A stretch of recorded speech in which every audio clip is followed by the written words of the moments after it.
The Mexican Council on Foreign Relations presents Coyuntura Comexi. In today's episode, Mexico as an internationalist, challenges and opportunities for a new government. A conversation with Jeremy Browne, CEO of Canning House. How would you characterize the Mexico of this century? How does it shape its relationship with and the perception of itself in the UK? Well, thank you very much, first of all, for giving me the opportunity to share my views with you and have this discussion. So I'd characterize the relationship as pretty good. I think there's a lot of commonality, a lot of shared outlooks, there's a high degree of shared interests.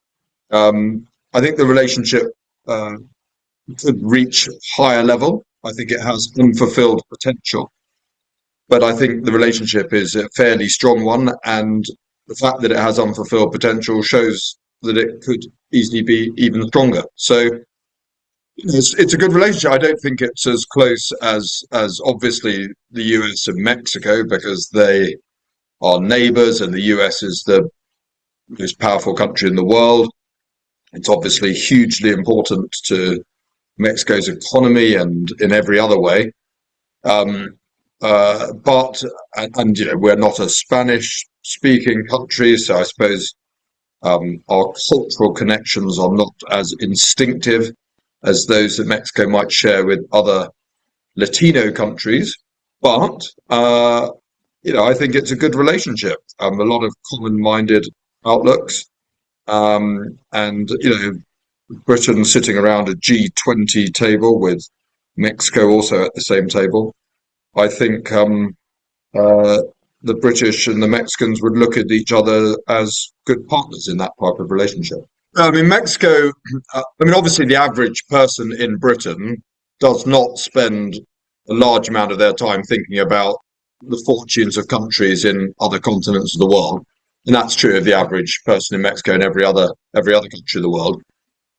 Well, in so much as people are occupied by this issue, and obviously it matters more for policymakers in London and foreign policy specialists in London. The issues that come across in Mexico are, I think, the big opportunities that exist because it is next to the United States, and the difficulties that also exist because Mexico is next to the United States. Clearly, the whole sort of nearshoring agenda has potentially very strong implications for Mexico, positive implications, because the biggest, most dynamic economy in the world wanting to outsource elements of its manufacturing and production, but not wanting to do that so much in further away markets in Asia, is a huge opportunity for Mexico, which is already being realized, and an opportunity for other, Dominican Republic and stable countries in Central America and others.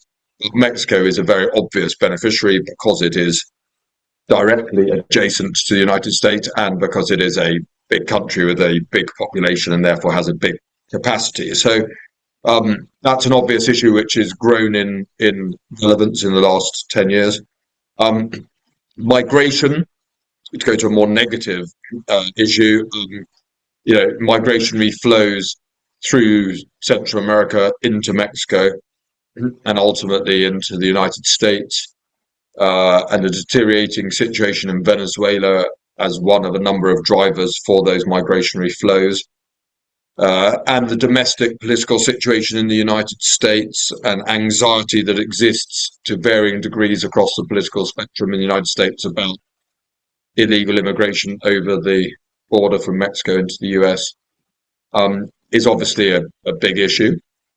And then I suppose another even more negative issue that affects perceptions about Mexico is violent and organized crime and murder rates and drugs, all of which are obviously a major domestic problem for Mexico, but also colour perceptions of Mexico internationally.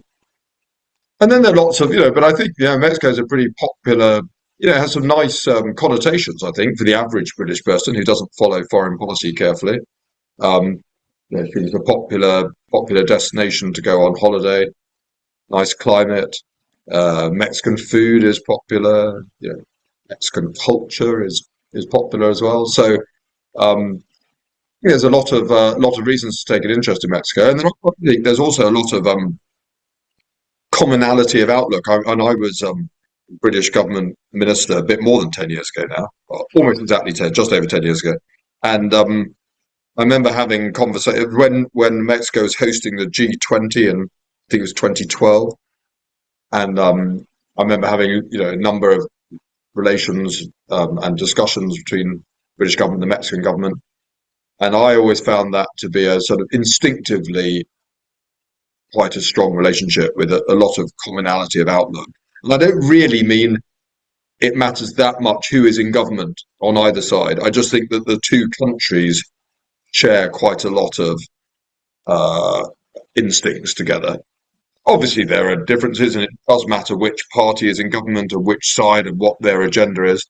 But I think there's a broad commonality, whether in a lot of areas, which is positive in terms of relations between Mexico and the UK. What about Mexico is it you see as the most relevant area of untapped potential? I mean, I observe this more generally. I mean, this is almost the biggest theme I talk about, which is, the concern that I have about how low profile Latin America is in the mindset of the public debate in Britain. And so actually what I'm saying does apply to Mexico, and it's clear it's the second biggest economy in Latin America, even though it's a sort of North American economy in lots of ways. But it's a major economy in its own right, Mexico. But I think the awareness of British business, British policymakers, people in British government about the opportunities that exist in Mexico specifically and in Latin America more generally is quite low. I think a lot of people in British business don't know Latin America very well, haven't travelled to Latin America very much, probably are most inclined to look at the US as a big market opportunity, the Europe, and then China, Asia, Japan, before starting to turn their minds as businesses to opportunities that exist in Latin America. Well, Mexico is in a unique position because it is both a Latin American economy and a North American economy. So there's no other country can really say that. So it sort of overlaps two families, and I think that's quite a strength for Mexico. I mean, the other area of strength is sheer scale. Compared to a European country, Mexico's got a very big population, and that makes it a big player, even if the average wealth per Mexican is low by European standards. The total size of the economy, total GDP, is reasonably high because of the overall size of the country and its population. And I think that presents good opportunities. I think there are some issues, geographic distance in manufactured goods, but that's not an insurmountable issue. It's obviously just a reality. I think there probably are some concerns in the public mind in Britain about security issues in Mexico. And I think countries, not just Mexico, but Central America and elsewhere, probably benefit from moving up the value chain in terms of education standards of the workforce and all of those issues which enable countries to operate at a higher level and generate more wealth and keep more of that wealth to grow their own economy and their own society and public services.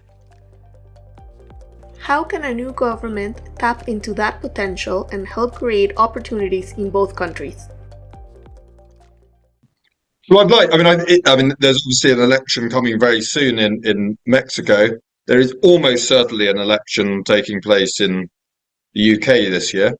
I say almost certainly because actually legally and constitutionally it could possibly be in January. but nobody thinks it will. That's the latest it could be. So it will either be this year or January of next year. Nobody believes it will be January. So this year there'll be a British election as well. Interestingly, I think most people expect the Mexican election to represent a form of continuity, change, but primarily continuity. And most people expect the UK election to represent change of government. Obviously, we will see when people cast their votes. In terms of Mexico's outlook, it's not for me or for people from other countries really to interfere in terms of domestic policy programs. But in terms of its international outlook, I would like to see Mexico be more internationalist, more outward looking. I think there are opportunities. As I say, obviously the most important relationship is with the United States. No one, and of course they have elections this year as well, and that potentially is significant. But so no one's saying that Mexico should not look at the US first. I think that is obviously the most important relationship. But there are other parts of the world as well, and particularly Europe as a whole, major European individual economies like Britain, Germany, France,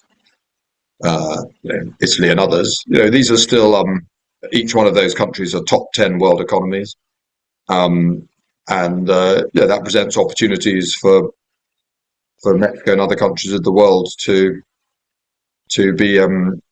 have close relations with those countries. I also think it's not just economic. I mean, there are opportunities for Mexico to play a significant role on the world stage in terms of trying to shape what type of values we wish to see being globally prevalent. And Mexico is a established democracy. It's a country that believes in the rights of the citizen in all kinds of tangible ways. Freedom of association and freedom of media and other forms. Some of those issues are contested in the current global debate, and I think it's important that those values are supported, and they're supported by a variety of different voices. It's not just the US or the established Western European countries speaking up for those values. There are countries with different perspectives from different parts of the world who are supporting them as well. So, I think Mexico is should make sure that it has its voice heard on the international stage, because it's I think a strong voice and a voice people want to listen to, and a voice that can make a positive contribution to the international debate. If we elaborate on the idea of being more of an internationalist, why do you think Mexico can have that role? Superficial way, I would love the Mexican president to visit London, and we at Canning House in London have hosted big speeches by Mexican presidents here in London in the past, and given a platform to Mexican presidents to explain their agenda, not only for Mexico, but their views on the wider world. And, this is an open invitation. I will issue it through you. We would love to have the Mexican president making a serious speech to a distinguished audience organised by Canning House here in London. And that hasn't happened, but not because of a lack of willingness by us to host the event. And I don't, I mean, I am British, so I suppose I might be a bit biased, but I think London is not just the capital city of Britain; it's also a global hub city. I think most people, even non-British people, would recognise that. It is one of the leading global centres of finance. And we had a very successful financial services conference, which we organised for the link between London and Latin America on finance. We organised that last month here in London we had 200 people here talking about traditional finance, but also about fintech and new financial tools. And London, only really London and New York are the global leaders in this regard. And in some ways, London is a different proposition from New York, because London is the more international financial center. New York, US economy is so big that New York can be a big center, primarily focusing on the domestic economy. The UK economy is quite big, but its scale is achieved by its internationalism. So London is a massive global center for international finance, but it's a global center for academia. It's a global center for thought leadership, foreign policy debate. It's a global center for law. English law is very important for contract law all over the world. It's a global center for services, consultancy. People want to put together major infrastructure projects, for example. Even if they do the construction themselves, they need designers, they need architects, they need project managers, they need financing. And London is a centre for all of those types of activities. So when I say coming to London, I don't really mean coming to London just so you can talk to a British audience. I mean London as a platform for talking to a global audience, and plugging Mexico into global discussions and global networks and global finance and global thought leadership. And I think Mexico, that's a two-way process. I think Mexico can benefit from that because, and I just cited a specific example, but a lot of expertise, a lot of knowledge, a lot of finance, and Mexico can clearly be a beneficiary from being part of that system. But I think also, it can work the other way too. I think Mexico can make a big contribution. And I said earlier, I mean, I think there is the sort of contest of ideas globally. What sort of society do we want to live in? Um, um, uh, Economic models. So, I mean, there's obviously a discussion in Latin America and elsewhere about wealth creating benefits of capitalism, but also the potential redistributional advantages of socialism or social democracy, or how you create harmonious societies, but also at the same time prosperous wealth creating societies. That is a live debate globally. And there's even bigger debate about the balance between democracy and autocracy, whether people live free lives, whether the state is ultimately the master of the citizen or the servant of the citizen. I think there's a pretty stark global divide on that issue between people who live in countries where the state is a force for oppression and people who live in countries where the state exists to serve the interests of its people, even if it does that imperfectly at times. It is widely recognized that that is its function. That makes a big difference to humanity and the type of world we live in. And I don't think, in a way, you can just expect the global debate to happen in an advantageous way without contributing to that debate. And then there are live policy issues around things like, I talked about migration flows as obviously a big international issue. Climate change is obviously a very important international issue.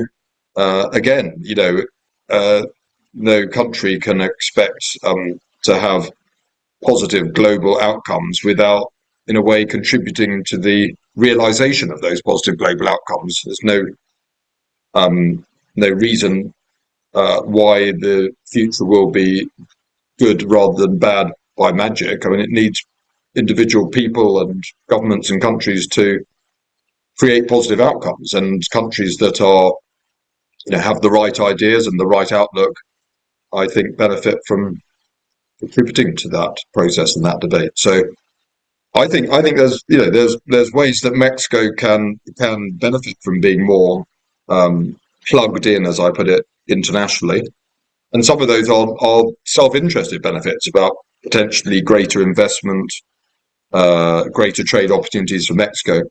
Some of them are also self-interested, but in a broader rather than narrow way about global challenges, and how Mexico can contribute to creating positive outcomes. Why is it important for countries like Mexico and Brazil to be politically stable? In my lifetime, a very positive trend has been the embrace across Latin America of more democratic, open political models and societal models.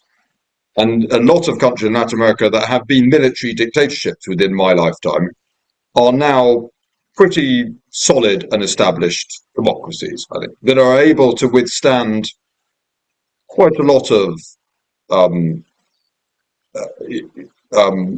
turbulence within their system, and still retain their sort of structural integrity as well established democratic models.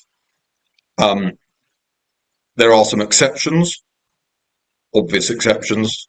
I mean, I might as well name them because everyone knows what they are: Venezuela, Nicaragua, Cuba. Each country is different, but I don't think anybody would claim any of them are liberal democracies. And even in the democratic Latin world, there are some quite uh, familiar problems around corruption, people using public office to further themselves rather than the national interest, and that is obviously corrosive in its own right, but it also undermines public confidence in the system. Um, uh, and across Latin America, but it's true also of the wider democratic world, including in Europe and Britain, there is diminished public faith about governments and politicians to be able to deliver good societal outcomes. So that is a source of some concern. But I'd say, the story of Latin America in the last 20, 30, 40 years is largely a positive story. Or it's certainly more positive than it is negative. And I think the world's balance would be very different if that was not the case.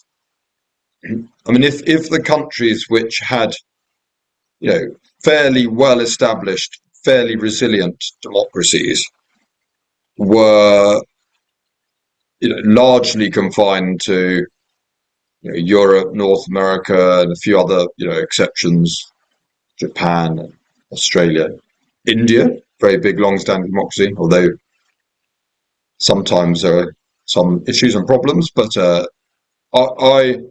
if Latin America was not in that sort of column, I think the overall balance of the world would feel quite different. So I think it's quite important in terms of how, if you take a sort of audit, if you like, of the overall position of the world. If I'm going to be a bit critical, I think that Latin American governments have been, in recent years, quite slow to speak out in defence of open democratic societies which their own citizens enjoy when they're being contested in other parts of the world. And I think if freedom and democracy is good enough for most people in Latin America, then it should be good enough for most people in other parts of the world as well. And Latin American countries are not always at the fore when it comes to saying this is what we believe in, and we don't just believe it within our own borders. We believe that people deserve to live in those circumstances of freedom and dignity in other parts of the world as well. And so, yeah, I think Latin America in that way can play a more positive. I mean, I'm talking about Latin America as well. Obviously, I'm generalising because of different countries with different outlooks, but in so much as one can generalise, I think there's a role for Latin America to play a bigger role globally in promoting the values that Latin America has itself largely established in the last 30 or 40 years. Thinking of the next couple of years, what do you think are the biggest challenges and opportunities for Mexico and for Mexico as an internationalist? Well, in terms of the debate in Mexico, I mean, I hesitate a bit to say this. I was in Mexico City 3 weeks ago. It was very interesting to talk to people there about the elections, about the different perspectives that people have. I think, as I say, I'm not a Mexican. I don't have a vote, so in a way, I'm cautious about talking too much about the domestic politics of other countries. But clearly, there's an agenda around a number of different issues. I mean, I think obvious issues in the Mexican domestic agenda are around creating greater economic opportunity for more people. Mexico is a sizable economy, but within that sizable economy, there are significant numbers of people who live in very low incomes, very limited economic opportunities. So, and that's true pretty much everywhere in Latin America. I mean, I think there are, by the standard of a European, Britain, European country, obviously in this regard, that is a very notable feature of being anywhere pretty much in Latin America, maybe a little bit of few slight exceptions, is how unequal societies are and how limited the economic opportunities are for poorer people. So I think that that is it seems to me a policy agenda. It doesn't really necessarily have to be governments from the left or right. I mean, I think that is an obvious policy agenda for any Latin American government, including in Mexico. I think wealth creation is important. How to be attractive for business and entrepreneurial and generate prosperity is important, because you can't share the prosperity if it doesn't exist in the first place. So how can Mexico be competitive? And clearly, so-called nearshoring is an opportunity, but it's not the only opportunity. But ways to try and make Mexico a bigger and more successful economy is clearly important. The security situation is important, and it's linked to everything else. It's about the quality of life, whether people are fearful for their safety, but it's also about the integrity of institutions and whether they are more corruptible. And it's also about the economic attractiveness of Mexico, because that is part of the calculation. And then internationally, it's about, as I said, it's about the realization. I mean, it's true of every country that the world doesn't stop at its own borders. And if you take, a very obvious issue like climate change, the mitigation of climate change. I mean, obviously, the US and China are such big economies that they probably could take domestic measures which would make a significant difference in their own right. But pretty much for all the rest of us, our own national efforts are important, but in and of themselves are not going to make a transformative difference to the total outcome. So we need to work in collaboration with other countries, ideally all other countries, but certainly like-minded countries, to try and bring about positive outcomes. And that requires serious interaction and serious engagement, serious partnership with those countries, whether it's on an issue like climate change, but it could also apply for security issues. It could also apply for how we think about our values and what sort of world we want to live in, and what sort of circumstances we believe everyone else in the world will want to live in as well. So I think Mexico should not underestimate itself. shouldn't. There's all this talk in foreign policy terms about whether countries punch above their weight. Well, Mexico should make sure it doesn't punch below its weight. It shouldn't have a quieter voice on the world stage than it is naturally able to command. And Mexico is. No one's claiming Mexico is like US and China, but Mexico, as I say, it's a G20 country. And it's also, as I say, it's interesting because it's a unique country in so much as it's both a Latin American country, the biggest Spanish-speaking country and economy in Latin America, and also a North American country. For economic purposes, it's really more of a North American country, and for cultural purposes, it's maybe more of a South American or Latin American country. So it's quite, as I say, it's quite an interesting sort of category, if you like, of country with a different outlook, almost a unique outlook. And I think that can make a big contribution to how Mexico helps to tackle some of these global issues.